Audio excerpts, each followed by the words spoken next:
So to start, we have a double boiler here, which is a pot underneath with some water, and I put a glass bowl over top. And you want to allow that water at the bottom to come up to a boil or a simmer. You don't want it to be at a rolling boil. Now I'm going to go in with my chocolate, and I'm using milk chocolate chips or morsels for this. You want to get something that can melt pretty easily. And I'm also going in with some of this dark chocolate melting wafers. Just a few, not much. I would say about a half of a cup. Now we want to allow this to melt before we can continue.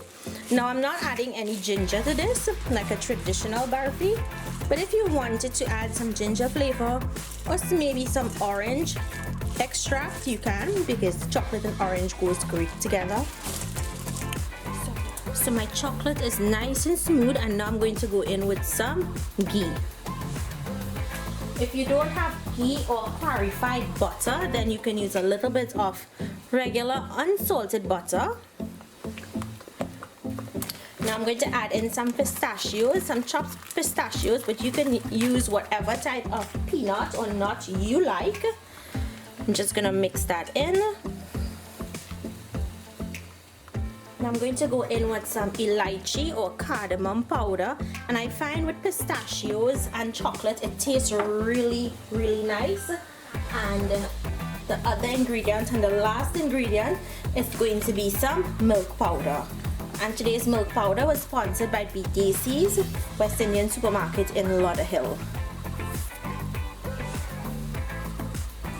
And I'm going to mix that now to combine.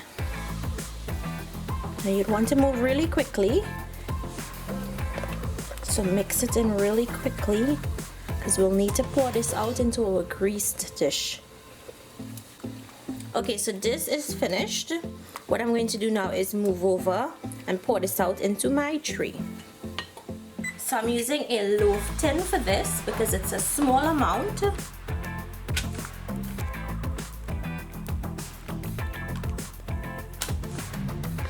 Now all you have to do is allow this to set.